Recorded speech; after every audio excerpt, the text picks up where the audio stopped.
So let me just follow on to this from in this part of the conversation. In the previous panel, it was mentioned that other risks, like public health risks, particularly with smoking, there have been public education campaigns, public information campaigns that were both well-funded and pervasive. You saw this in terms of work with the Ad Council and very large kinds of campaigns across different media. Is this a problem that calls for some similarity to those types of public health campaigns? Or earlier, if you go back to the beginning of the Cold War, the kind of civil defense campaigns that were society-wide. If this is indeed a societal problem, what are we doing to address it at a societal level from an education standpoint? I can start with that. Well, certainly there are organizations, a number of them were mentioned today, the REN-ISAC from the research and education side, DHS, and many of the outreach. And I think as this issue rises, that international conglomerates of people focused heavily on cybersecurity are going to be important, specifically training of not just the practitioners from the cyber informatics and cyber physical systems side, but the educators themselves. I think that is going to be part and parcel to how we can kind of expand the different ways of cooperation around the teaching and the importance of cybersecurity. I would say education absolutely has a role. There is really no way to break out of the educational world when it comes to teaching cybersecurity. In part because, as I mentioned earlier, all students, regardless of their age, need to have cybersecurity infused into their curriculum. All students, all children will go to school. Therefore, I cannot see a way around integrating cybersecurity into the classroom. That said, we need to be careful what the message is. It needs to be something that is going to capture the attention of a child. If it's something along the lines of Smokey the Bear, and I use that as what I think is a good example because the tagline is only you can prevent forest fires. Not only those who are camping can prevent forest fires. It makes it very personal. And that's why I think the greatest risk when it comes to a cyber threat is the end user. Only you can prevent a cyber attack is very poignant. We simply have to make it something that is going to pervade the mindset of a young person who doesn't understand the threat, doesn't understand the power that they have with regard to access to the internet, and makes it memorable. When I initially said culture, I wasn't excluding education, but one of the issues is if you tell your children not to smoke because it'll kill them, and then you light a cigarette yourself, you're sending a mixed message. And children are going to look culturally, not only educationally, but culturally at their surroundings. If they see a culture that is not cybersecurity and cyber aware, then the message of the educational can be tampered or lost. But if I look at it, I had the privilege of living in the United Kingdom for 5 years and studying. And I remember going through King's Cross Station down in the tube one day. And as I was going down, I saw posters. Cats is playing in the West End. And, your tax forms are coming up. And then, see a suspicious package, 999. In a physical world, in terms of terrorism, the Europeans have lived with terrorism since, the end of the Second World War. So an explosion occurs, they come, they collect everything, and they move away in an hour, and everyone's back to the cafe again. It's a cultural thing, the message. So they've removed the trash bins from the subways and the lockers from the train stations. And people have a cultural awareness that if I see a bag, I'm not going to walk by it 20 times. I'm going to go and alert someone, have 999. So yes, culture and education are combined in that context. But I think it's important, as I say, that if we don't change our cultural approach to cybersecurity, making it part, I mean, I have to apologize, I have my bag with me here because it's got my computer and my external drive, which are all secure, and my security files, and they don't leave me. I'm not leaving them in the back room, although GW is a lovely place to work and very safe. I'm not actually having them leave my site. It's a cultural thing. I am security culture. As opposed to, you know, I leave my office and lock my door, although I'm in a secure environment. It's a cultural thing, and I think we have to begin to view cybersecurity and our behaviors in that context.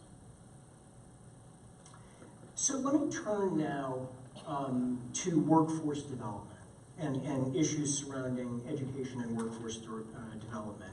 Secretary Schneck really said two things that struck me. The first was that cybersecurity is anything, not just IT.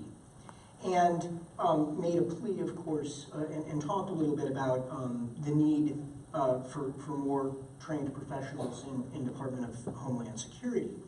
But in her talk, she used a couple of words that I think are important: inoculation and antibodies. So cybersecurity has frequently been used public health metaphors and medical metaphors. And so I'd like to first ask the panel, when we think about developing a cybersecurity workforce, how can we integrate that public health model in which, when you look across, you have a range of professionals involved in healthcare, from nursing assistants to nurses to physician's assistants to general practitioners to specialists? And is that a fair model and metaphor for thinking about how we do workforce development, so that we're not just focused both on IT and high-level computer training at the graduate or postgraduate level, but also workforce development with folks that are already in the field, that may be transitioning on that cyber-physical, that are doing physical security, that might now need to be educated to integrate something more, but are not necessarily going to go back and get a bachelor's degree or higher. So I'd like to start off. I think the analogy is accurate, in that there really is an ecosystem that supports the cybersecurity specialist. I mean, in cyber informatics, one of the problems has always been finding the pool of talent to draw upon. And it's great if you're somewhere like a DC or LA or San Francisco or New York, but what if you're in Iowa or Montana or Kentucky or Alabama, where you may not be able to bring certain specialists? We look at them kind of like a cyber informatics domain specialist, right? So that takes years and years and years of practice. Normally these people there's not one curriculum that teaches them. They have maybe come out of a particular field, maybe statistics or bioinformatics or computer science. But what makes them so well trained, like the neurosurgeon, right? This is someone who's very heavily trained but relies on all of the other people around them. That it's really that ecosystem that's going to support the deep expertise that we need, because that we need to be able to also share to others that can't necessarily access them, but also to help develop a broader curriculum that maybe I think the point was the nurse practitioner can learn maybe this aspect of detection and prevention, or someone else can learn maybe like the forensics aspects of this. And so that ecosystem should hopefully come together to support a broad educational base, but still allow individuals to find their area of expertise that they potentially would want to dive deeper into. I think that ecosystem of healthcare to cyber security, cyber informatics makes good sense. Yeah.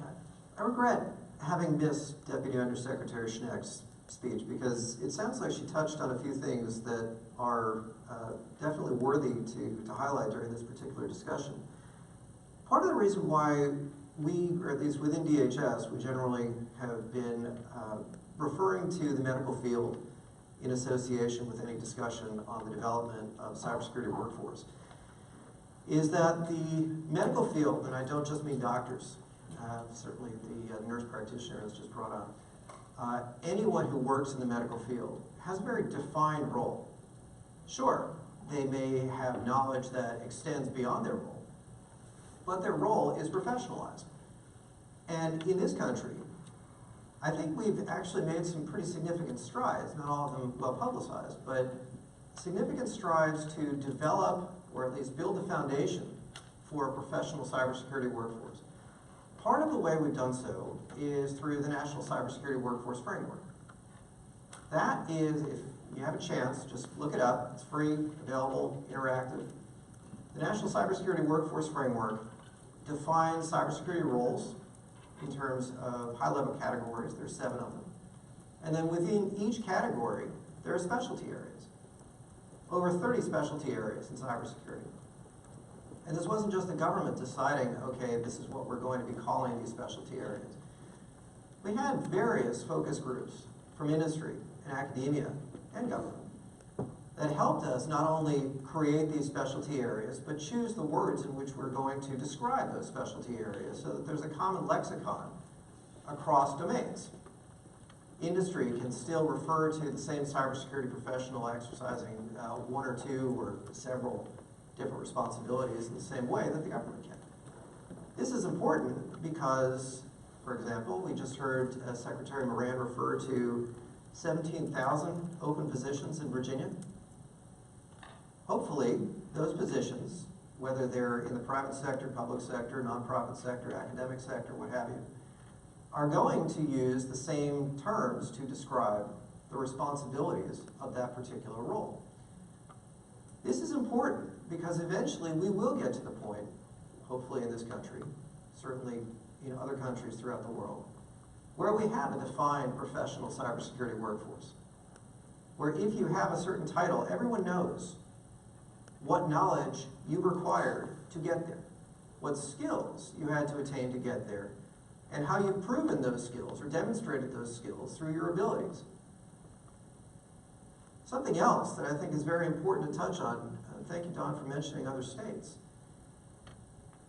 I think that throughout this country, we have historically had a problem with brain drain, where some of the states that do not, say, have the same industries, that are absorbing large numbers of new candidates, and may, in fact, have top-notch educational facilities, are effectively training the future employees of those companies based elsewhere.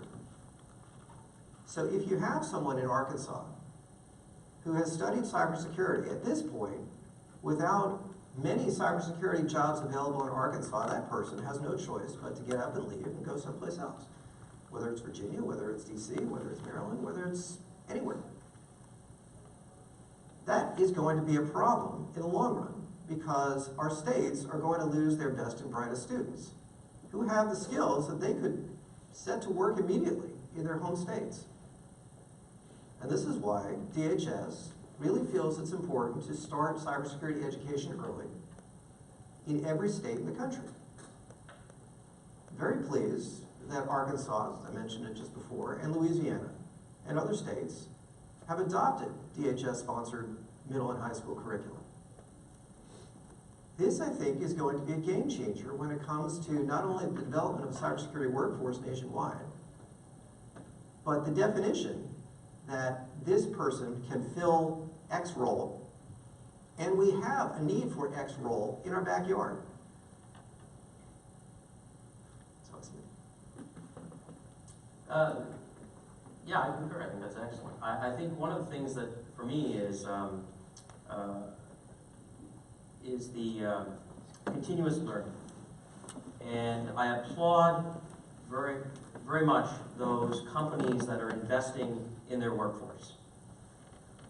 When we talk in a holistic approach, we're often talking about, often we talk about careers versus jobs. And I think most of us here get vested in the work we do, and we see that we're in careers and not just jobs. And I think one of the things we can do is show a future for people in cybersecurity. So if you have employees that are interested in that field, or you feel it valuable to have employees, then assist them with their education. The fear, and I understand it, is that we're going to invest in our employees, and then they're going to walk away with that expensive education that we've provided them. And that's I understand that. However, if we look at it in our global concept, we're actually educating, even if they do leave our particular company, they're staying within the cybersecurity profession, which has the opportunity to benefit all of us. But I think if you adopt an approach of lifelong learning, and I use my own career as an example of that, I did come out of that physical security world. My first job in academia, I was in security services, was in a very traditional criminal justice type program. However, as I saw the movement of crime and espionage and even terrorism moving from the physical world to the digital world, I began to move my own career in that way, because I saw my career as a career and not just as a job, even as a tenured faculty member with a job for life. I saw it in a career perspective, and how do I need to develop and obtain more skill sets and be better than what I am today. And it's that concept of being a lifelong learner. And so I would advocate in this model that we do have those pure and simple jobs. We need someone to come in and just do pen testing for us, and that help desk person with a little bit more. But if we can take that help desk person and continue to give them education and move them through our system, then we create that, again, that culture of cybersecurity in our workforce as well. So let me dig another layer deeper in this vein. So I was struck that when Edna Conway was on the previous panel, she had mentioned that her educational background started from critical literature, which I thought was fascinating. And again, Secretary Schnack had mentioned that cybersecurity is anything. So as we move from sort of like the theoretical ideas of workforce to actual development of curricula and how we're going to address this issue, both at the university level and at the middle school and the high school level. This is a field that is both multidisciplinary but doesn't have a discipline yet that's accepted within the structure of our education system. So how do we break through those kinds of barriers?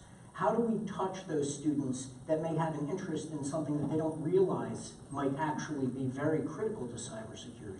And how do we develop an education system that really doesn't just pigeonhole this as an IT problem, but is more of a holistic problem? And in particular, you're on the front end of doing some of these things in terms of your experience with cyber labs and cyber ranges. And you see it, and I'd be interested also in your perspective on how does this play out as you're actually sort of modeling problems and trying to solve them. I think that the approach should be one of teams. The idea of trying to blend talents. Everyone is not a great analyst, right? So if you use the teams concept, then you can have someone that maybe has a more interest in history or psychology or sociology, someone else who may have an interest in law or policy, someone else who may just really love to put their hands on a device or onto a keyboard to do hacking and maybe is really good at a part of that. But if you look at any kind of the concept of the kill chain in cybersecurity, you can look along the different aspects of how someone goes about researching and tapping and identifying and breaking in and the mitigations. But from a team perspective, different people are going to be really good at different parts of that. And I think that's where the cyber range comes in. The idea of having a physical or virtualized physical system that goes along with the educational content. And that's one of the things that we're doing with bringing the Michigan Cyber Range to this campus, is to be able to develop hands-on practicum using this virtualizable range where you can really go in and you can work as teams, either teams of opponents or teams working together. But I think that builds the kind of the cohesion that you need to be able to then find the strengths and bring those out in people. And we're even looking at some groups that are interested in the human side of that, not just the physical side, but the communications that take place between the different participants, and how that can support different ways of thinking about both attack and defense.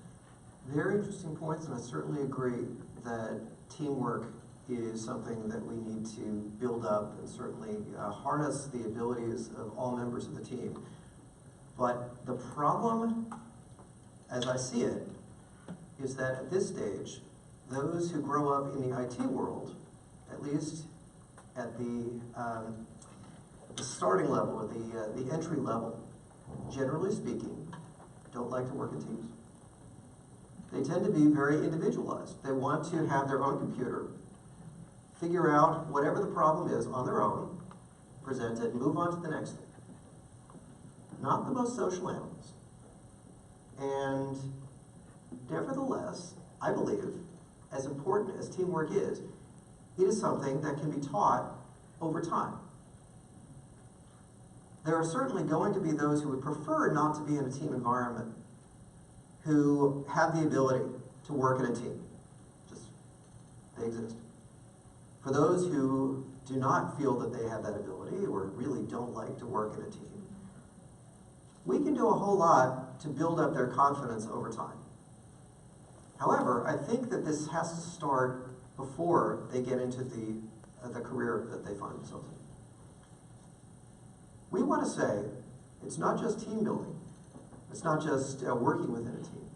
It's any of those soft skills, communication particularly, the ability to articulate a clear thought to those who may or may not be in their same field, to be able to write a paragraph, to summarize whatever the problem is to an executive or a boss who doesn't quite understand all of the intricacies in which this person works. Once again, these are skills that take time to develop. And I think the term soft skills has gotten kind of a bad rap because it's not, hard skills are not necessarily difficult skills, and soft skills are not necessarily easy skills. In fact, I would probably say that for many, soft skills are far more difficult to develop. Developing those soft skills, however, is critical to getting a new generation of IT professionals who can integrate security and can work in teams. And therefore, that's once again why I contend that education must start at the younger grades, simply to get to the point where those IT professionals are able to work in teams and are effective in doing so. I guess for me, it's, when you look at a team and you say, what is the skill set we're looking for? So one of the issues we deal with in an academic environment is, education is not inexpensive in the United States. And institutions of higher learning such as ours can be rather expensive. So we want to make sure we're delivering if I can use the word, a product to our students that's going to, as I say, put them at the front of the line. That's my job. My job is to educate students so they're at the front of the line. What is industry asking for? So I have to make sure that the skill sets that I'm disseminating, getting to my students, is going to get them a job. So there's a certain amount of utilitarianism that has to come into play here. In a utopian environment, we would love a situation where we had someone from the fine arts of interpretive dance bringing that kind of existentialism to our team. But in reality, cybersecurity units aren't hiring that individual right now. So we inevitably rely on some of the harder skills that we do have in terms of the technical skills. That's what the employers are asking me and saying, what are you providing your students? So my curriculum, when I first came to GW, was very soft. It was compliance and policy and technical writing and all of those, excellent skill sets to have, but I have a very small amount of time to get them the skills that industry is asking for. So I switched 2/3 of the curriculum to make it more, as I would say, harder technologically. Intrusion detection courses and countermeasures courses, giving them the skill sets beyond the pen testing, giving them the skill sets that industry is asking for to protect their digital infrastructure. So I think part of it is what you said earlier about moving to a position where we begin to see cyber as a profession and where we actually have a division of a company that is actually called the Cybersecurity section, where we have those diversified people. Many of the CISOs I meet actually have MBAs, and they're managers, and they're relying on a chief information officer, and then under that chief information officer is a security manager, and maybe a database manager, and some other breakdown of the structure of the company. So I think right now, from an education perspective, I am educating my students following things like what is NSA looking at, what is the National Initiative on Cyber Education expecting. I'm looking at those very closely, but I'm also listening to what industry is asking and willing to pay for. And I think until we get to that point where industry begins to see cyber as an independent unit with a very